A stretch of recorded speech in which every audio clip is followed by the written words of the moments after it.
The Blair Witch Project was a revolutionary film, and when I mean revolutionary, I mean revolutionary.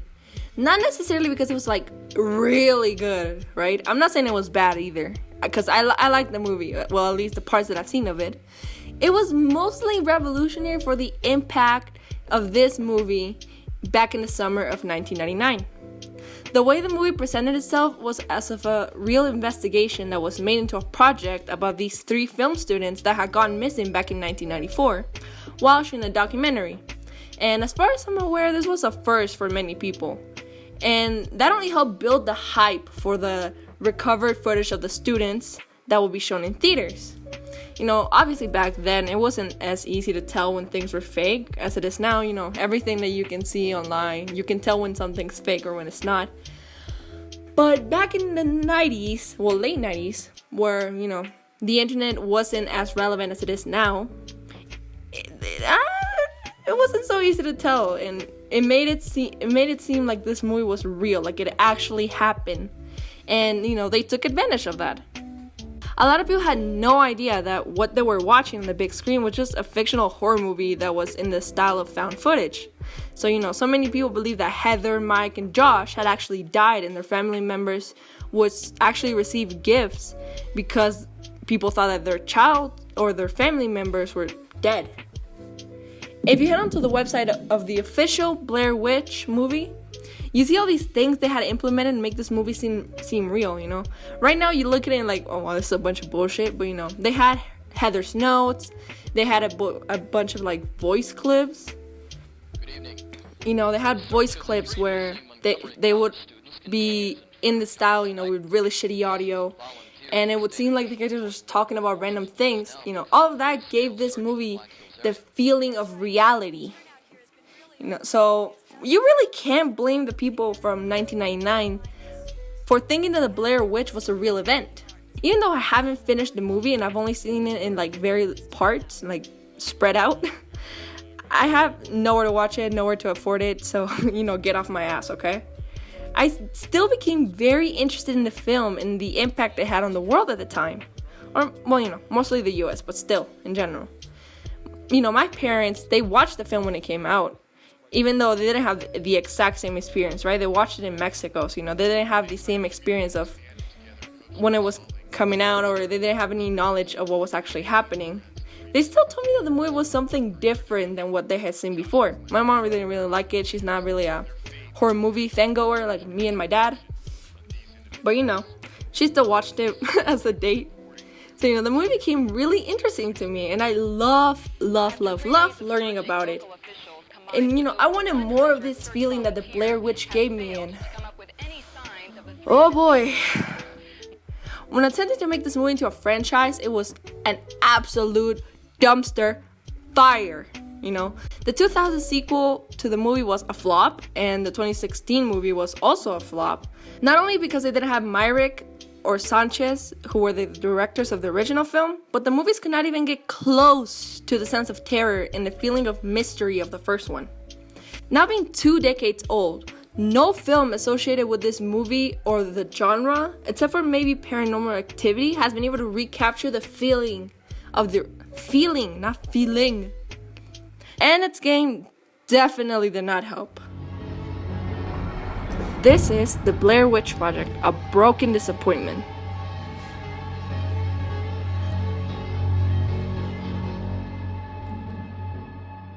The summer before the world went to shit, we had the E3 event that everyone was waiting for.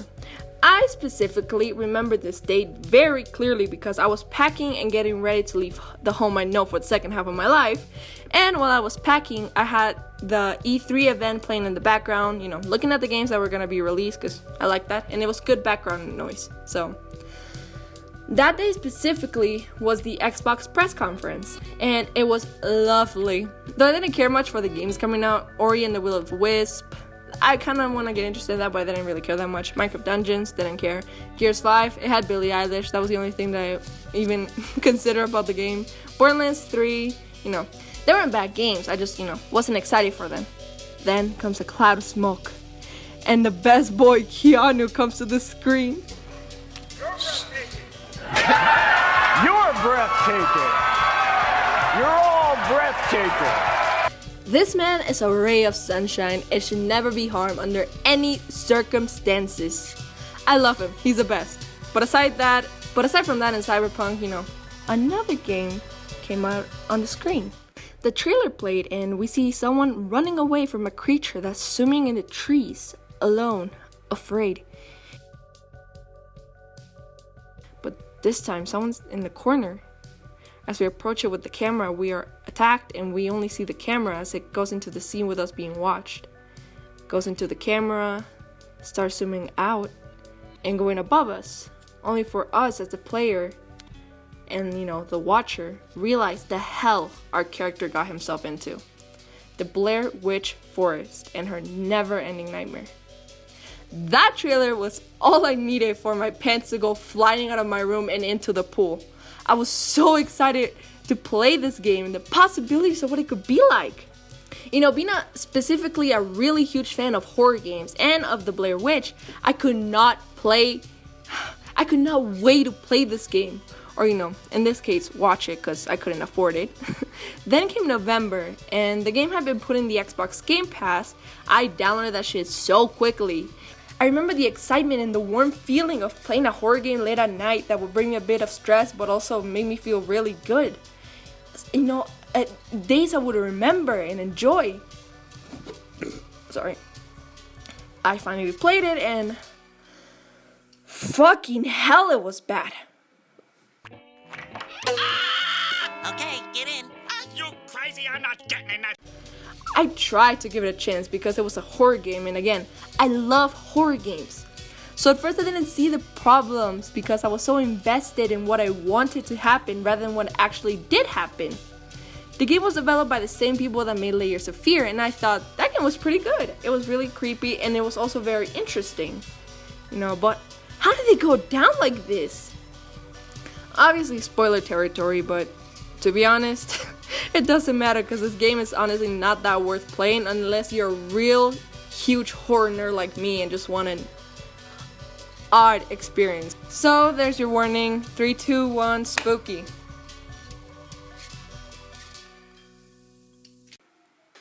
Okay, let me start with the positives for this game. I really like the Into the Woods music that plays at the beginning of the game. And actually, I think a lot of the soundtrack is pretty good. But specifically, the Into the Woods music that plays at the beginning when it zooms out into the Blair Witch symbol in the woods. And when we find the house from the movie and the music plays as you get closer to the house, realizing where you're about to enter and the thunder and lightning's crashing down on you. I love that a lot. I also like the idea, keep in mind the idea, of Bullet, your dog companion. Don't get me wrong, I loved Bullet. I have a soft spot for animals and games. I treat my Minecraft dog like a king, so I loved Bullet. And you can pet him, dude. You can pet him.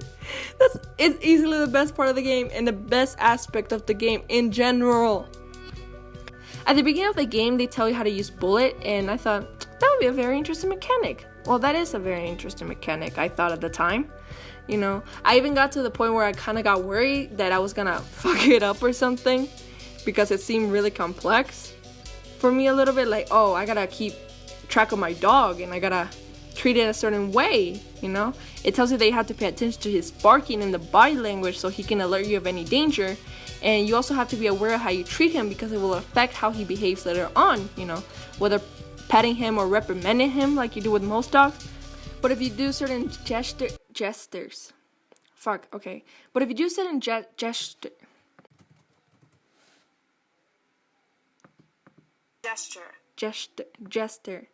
Fuck, dude. The Spanish and English are mixing. If you do certain gestures, fuck me. If you do certain actions that affect things, because of certain things the dog does, that will make the dog think differently and affect the game either positively or negatively. It could either make the game harder for you or easier. And I thought that was a neat concept. Again, I even got worried because I thought it was going to be complicated. Also, the camera that you get after the prologue. I really like that mechanic that you have to time travel with the footage recorded in the camera to get past certain points in the game, or to acquire items that you will later need on. I thought that was really good, and I thought that was really clever and interesting. It also goes in tag with the themes of the Blair Witch. And that part of the game where you're in complete fog and you have to get this tree, which is the Blair Witch tree. I don't know, I didn't watch 2016. You know, and you can only see the tree through the camera while also having to avoid creatures that, again, you can only see through the camera. Was a cool concept. You know, having to watch the footprints on the floor, again, interesting. I like the way that the game made you feel like you can't get out of here. You know, that whenever you walk in a certain direction, it will lead you out, but it actually just takes you back to where you were before. To avoid, you know, it was a good idea to use that to give you a reason why you can't get out of the map, and you can only stay in the required play area that was made. That was a pretty neat concept. And it goes with the idea of that the Blair Witch traps you in a never-ending situation that feels like it goes on through hours and hours. You feel like you've been here forever, yet time hasn't moved. That was neat. I like that. It also goes in part with the fact that at times I loved the atmosphere of the game. You know, the way that it made you feel terrified of where you were because of the darkness and the isolation and loneliness around you, without even having any actual danger. You don't even have a monster introduced yet. I thought that's really good atmosphere. The scene where you're carrying your injured dog for what feels like minutes, like it legit to me felt like forever, in this never-ending ravine, and it's just repeating the same path over and over, but every time you go past it, words start coming out, and words start being written on the walls, and they begin to tell you to abandon him over and over, and you have to avoid yourself from dropping him. You know, that was interesting. That one was similar to the one where you're already in the house and you're in the corner, and the witch, I assume the witch, keeps telling you to turn around, and you have to stop your character, or the character from doing so. Finally, I like the beginning of the house chapter. That was the only part that I was actually scared all throughout without the help of my imagination all the time. Okay, now on to everything else. The ideas in this game are clever, right? But are so badly executed. Again, bullet is the best thing. It has to be protected, much like Keanu. But the bullet mechanic only worked like 50%. He does help with seeking and fighting certain items that help you progress into the game. But the thing about his behavior changing and having to pay attention to it by treating him a certain way felt like absolute fucking bullshit. I swear, I treated him respectively to what I would assume the game wanted me to do, but it didn't matter in the end. And why are you asking? Oh, I'll tell you why. But you have to hang on until I get to that part of the game, okay? And I did not care for Ellis, who's our main character, and his backstory at all. I really wish this game didn't focus so much on the fact that Ellis has PTSD and has to face his inner demons, which kind of reminds me of someone. Outlast 2, and instead focus more on the Blair Witch. I know, crazy, right? Ellis's war story took so much of the game, and I really did not care about any of it. It just felt like a thing I had to get through in order to get back to the real game. Also, the time traveling tapes were used so sparingly that I wish they would have cut some of his war flashbacks to have more segments where you can use this time traveling camera. If I remember well, you used it for about maybe less than 10 times throughout the whole game. The thing that I said before about you going in a certain direction where you think you could probably get out of the forest and only to go back to where you were was a neat idea. If it wasn't for the fact that you could literally see the map changing in front of you. Which leads me to the point that this game is fucking broken.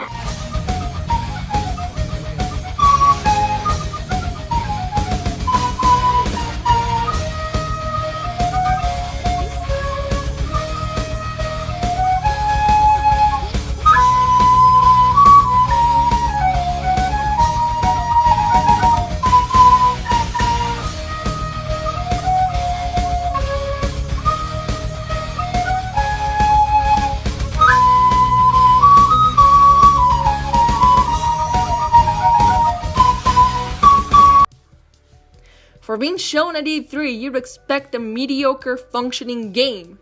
But I swear to God, at one point, bullet got stuck on top of a mountain, and though his function still worked, and my character wasn't having a panic attack, meaning that the game was registering that he was near me, but forgot the fact that he got glitched in a railing on top of a cliff, and I had to reset the game.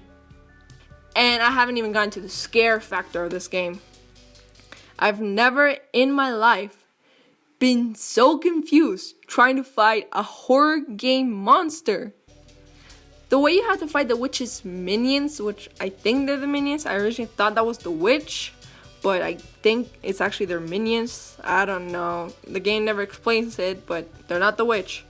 You have to find them around the woods and shine your light at them. That itself wasn't the bad part, you know? But how are you gonna find her, you may be asking? You have to pay attention to Bullet because he'll show you where the witch is. But the game is so broken that they make Bullet fail at his job because it's not Bullet's fault, it's the developers.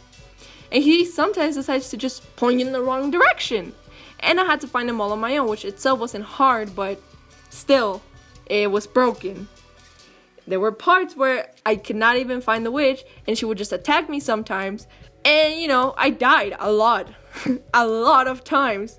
Because I could not understand what was going on in front of me. And I swear one time, I legit could not, my brain did not have enough brain cells to comprehend what happened.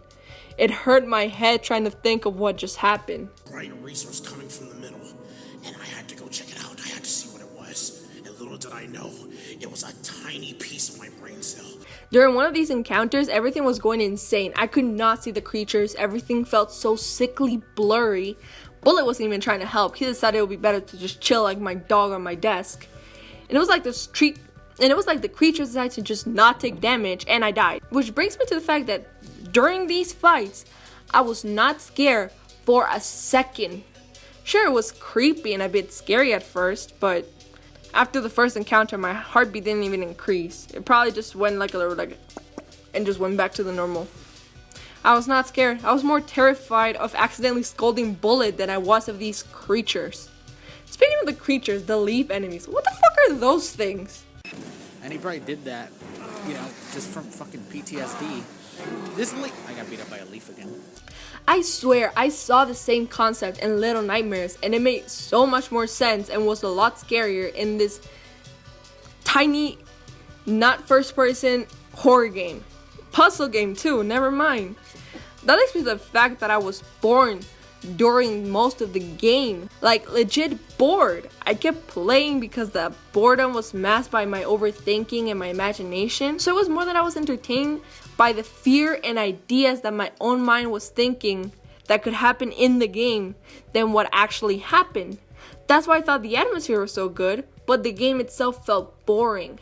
By far, the best level of the game, like I mentioned before, was the house from the original Blair Witch.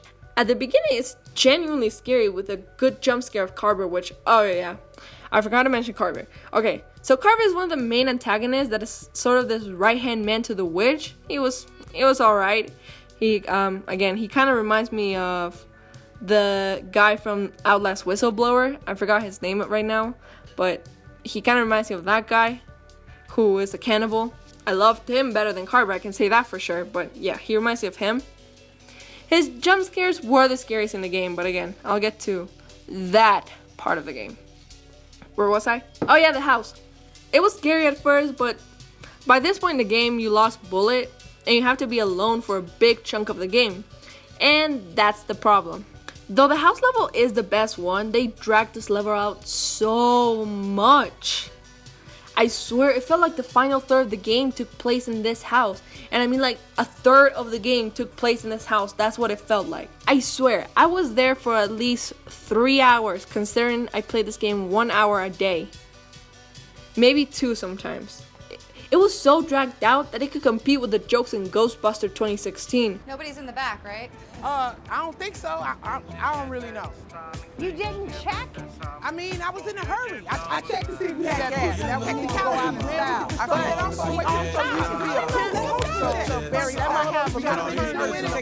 man.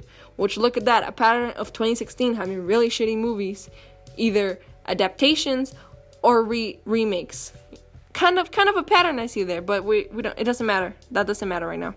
So yeah, the house level. Good at the beginning, dragged out way too long. Finally, we get to that part of the game. The endings. Oh boy, were these the fucking worst. Let me explain what this never-ending mental nightmare was like for me. Throughout the whole game, you come across these wooden carved statues and the classic Blair Witch twig dolls. The thing is that the wood carvings not only have an option for you to grab and seem like a collectible item that you would get, but remember how I said before that you have to pay attention to bullet in order to detect danger? Well, whenever you pass by one of the twig dolls that are just hanging around the forest, Bullet starts whimpering in fear. So because you love your dog so much, you're willing to kill anything that tries to touch him. Coffee. So you grab the twig for the twig doll formation, you grab the little twig bitch, and you destroy it to stop it from whimpering. Why is this a problem, you may be asking for the fourth time, even though you're not asking really anything, I'm just making you ask these questions? Well, this game has 4 endings in total, all chosen depending on the actions you took on the game. Whether you collected the wooden carvings and destroyed the twig dolls, as well as whether you choose to leave Bullet behind or keep carrying him when he was injured. Which, by the way, if any of y'all left him behind willingly, right? Not to see the other endings, if you willingly left him behind, Fuck you! I ain't having that shit! Now, I'll give you a second to guess which one gives you the good ending. Collecting all of these statues, destroying the twig dolls, killing the monsters. Oh, I didn't mention that fact, right? Killing the minions. Would that get you a good ending? Yes, that's right, you guessed it. If you want to get the good ending, you have to not collect any of the wooden carvings, despite being right in front of you at the start of the game with a grab option. And even when I replayed the game, trying not to get any of the wood carvings, I got it on accident. And also, you're not supposed to destroy the twig dolls despite the game literally telling you at the beginning to pay attention to Bullet's body language. And when you even think of grabbing the dolls, you don't goose. Because if you choose not to click the button and break them, Alice does it automatically. Also, to get the good ending, you're not supposed to kill the Blair Witch creatures that hide in the trees. And instead, you're supposed to use the night vision feature in your camera to get past them. The problem being that in the game, there are times when you literally can't get past them. I tried not to attack them. I legit tried. It led me to me getting mauled. You're telling me that when you're in the car and the creatures are attacking you, you're just supposed to go away? Despite the game saying you're supposed to listen to Bullet because he'll alert you of any danger. Are you fucking mental? Despite doing what the game makes it seem like you're supposed to do, which I get because it's like what the witch does, play with your mind and whatever. But that does not work here. So you do the things you're not supposed to do, and in the end you kill Carver. You wanna know what happens? You become him. The witch took control of you, and you're doomed for life as Carver. That's the ending that you're 100% going to get unless you know beforehand not to do the things that the game makes it seem like you should do, but then, let's say you magically got the good ending there, and instead of killing Carver, you get killed by Carver. That's the only difference. The reason it has 4 endings is because if you leave Bullet behind or not, he'll react differently to your body being found. He'll either be sad and he will leave you behind if you left him behind, or bark and try to get help. I feel so bad for whoever had to replay the game to get the good ending, only to get this lackluster garbage of a final scene. Oh, and I forgot about this secret ending. So never mind, there's not 4, there's 5 with the secret ending. There's a bunker that you find soon after the prologue, and it has a lock and a combination that you need to find. So you go through the whole game, right? I don't know where the password is, to be honest. I looked it up. I don't know how you were supposed to find it. So you hopefully find the password, get to the bunker, open it, and you learn that the kid that you were looking for at the beginning of the game, and the sole reason you went through this hellish adventure, was found and was safe. So you would believe he would go home and everything would be fine, and that's a short secret ending that'll be kind of funny. No! Am I dead yet? You still have to finish the entire game, because once you get to this part of the game, you can't get out. So the so-called secret ending is not an ending, but just a piece of frustrating information. So in conclusion, now that my voice has calmed down a little bit, I'm probably disturbing a lot of people right now, so let me relax. In conclusion, the game had a really good atmosphere all throughout that kept you uncomfortable and creeped out most of the time. Bullet was the best thing about it, hands down. And some of the concepts like the red tapes, or the time travel tapes, they're actually called red tapes when I looked it up, that you had to time travel through, and the night vision feature were quite clever. But those interesting ideas are seen very little, just to shows about Ellis's traumatizing backstory that I did not care about. And for a Blair Witch game, it was less about a Blair Witch than it was about this man's inner demons. Most of the game was pretty boring. It was only made interesting by my imagination. I wasn't as scared as I wanted to be, and when I was in the house level that was genuinely creepy, it was dragged out for so long. Carver was a bit better than I expected, and had a good jump scare, but then the game's endings were so bad. It made some of the aspects of the game so dumb because of the thing I mentioned before about the wood carvings and the twig dolls and the avoidance of enemies that you can't avoid. Sure, you could pet the dog, but the game is so broken at times that you could get stuck and would need to reset the game at a certain level. Obviously, it wouldn't make you reset the game entirely. That would be fucking stupid. But, I really wish this game turned out better than it did. I wanted it to do so much better because I love Blair Witch, and I was really excited for this game. But it definitely did not even reach the bottom level of the original movie, or even of the developer's previous game. Overall, it was an odd experience that if you really like horror games, you will get an experience out of this, but to be honest, it's still just a broken disappointment.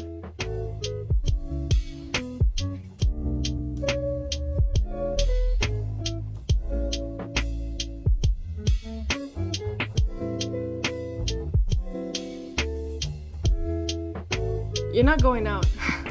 That's it.